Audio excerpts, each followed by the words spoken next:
మొత్తం రాష్ట్ర వ్యాప్తంగా సంచలనమై మహిళా నాయకులు ముందుండి నడిపారు ఆ రోజు ఉద్యమాన్ని.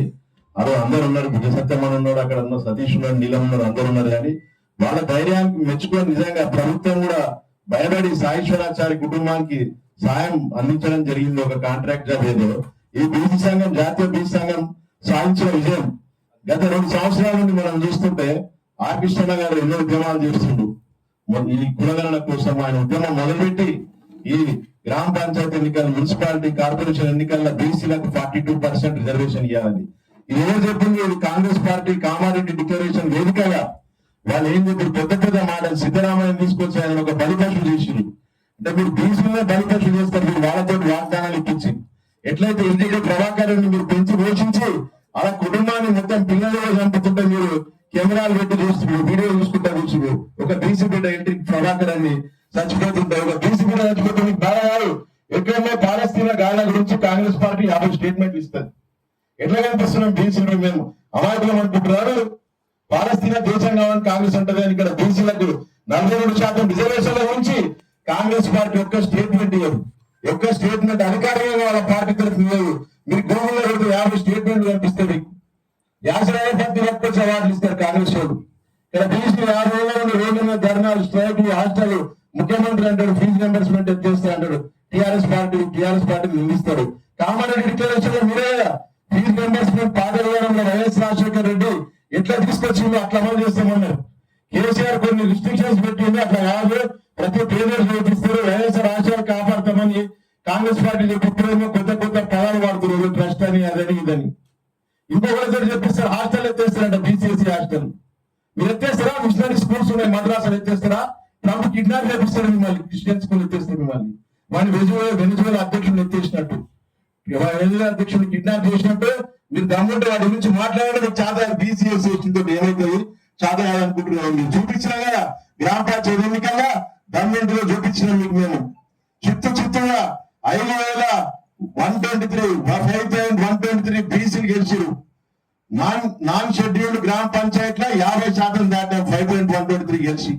మీకు ఇంకా బుద్ధి రాకుండా ఏమనుకుంటున్నారు? మేము చదువుకున్నాం మొన్న మీటింగ్ అయితే ఒక సర్పంచ్ అంటుండు, కృష్ణన్న పెట్టిన హాస్టల్ శివరాజ్ అని బసవాపురం సర్పంచ్ చెప్తుండు, కృష్ణన్న పెట్టిన బీసీ హాస్టల్ చదువుకున్న తాండూరులో నేను సర్పంచ్ అయిన నాయబ్రాహ్మణ కులం ఆయన.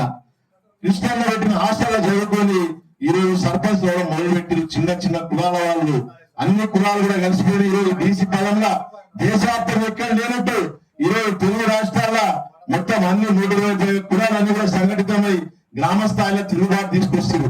మేము కాంగ్రెస్ ప్రభుత్వానికి ఓటు వేస్తున్నాం. మీరు కోట్లు ఏం భావించి 42% గురించి జనాభా అడిగితే జనాభా అయితే ఒక 56 కూడా క్లారిటీ లేదు. కాంగ్రెస్ పార్టీ 56.5 అంటారు, 56 అంటారు. జడ్జి తిట్టిండు.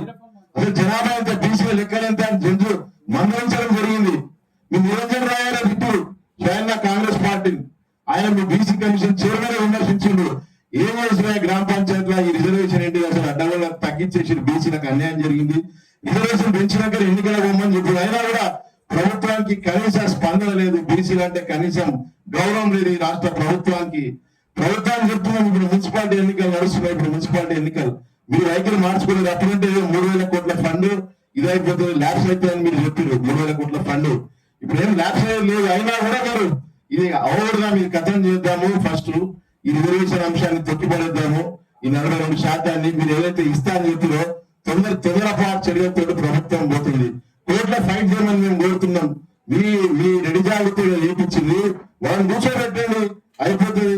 వాళ్ళని కూర్చోబెట్టి చర్చలు చేయండి, అయిపోతుంది. బీసీ సంఘాలతో మేము కూడా చెప్తాం, వాళ్ళకి హాస్టల్ పెట్టిద్దాం, వాళ్ళకి స్కాలర్షిప్ కృష్ణగా ఈ ఈబీఎస్సీలో కూడా ఫీజు రింబర్స్మెంట్ పెట్టామని చెప్పింది. మేము అన్ని కులాన్ని కట్టుకోబోతున్నప్పుడు మీరు ఈ పంచాయతీ రాజ్ మున్సిపాలిటీ ఎన్నికలు ఎందుకు కేసు వేసి మీరు ఇదంతా ఎందుకు చేస్తారు? రాత్రి జియో పార్టీకి తీసుకొచ్చి బీసీ రిజర్వేషన్ తగ్గించి ఇప్పుడు మళ్ళీ మున్సిపల్ ఎన్నికలకు తొందరపడిపోయి. కాబట్టి కాంగ్రెస్ పార్టీ కక్షపూరితంగా ముఖ్యమంత్రి అంటే ఇంగ్లీష్ మీడియం మీద కామెంట్ చేస్తాడు అనమాట. ఇంగ్లీష్ మీడియం ఎందుకే, కమ్యూనికేషన్ ఎందుకంటే ముఖ్యమంత్రి గారు బాధాకరమైన విషయం. అంటే బీసీఎస్సీ వచ్చి ఇంగ్లీష్ మీడియం చదవదు. వీళ్ళ పిల్లలు మాత్రం లండన్ స్కూల్ ఆఫ్ ఎకనామిక్స్ చదువుతారు, విదేశాలు చదువుతారు. అక్కడెక్కడ యూనివర్సిటీ డొనేషన్లు ఇస్తారు, కోట్లు ఇచ్చి హార్వర్డ్ లా, స్టాన్ఫర్డ్ లా పిల్లలకు అడ్మిషన్ కూడా తెచ్చుకుంటారు. కానీ మన పిల్లలు మాత్రం ఇంగ్లీష్ మీడియం చదవద్దు. అంటే గత 6 నెలలు 1 year నుండి ఎప్పుడైతే ఇక్కడ బీసీ తిరుగుబాటు వచ్చిందో తెలంగాణలో ఈ పదాలు బాగా వింటున్నాం అనమాట. ఇంగ్లీష్ మీడియం ఎత్తేసేయాలి, ఇంగ్లీష్ మీడియం ఏమవసరం, డిమోటివేట్ చేస్తారు.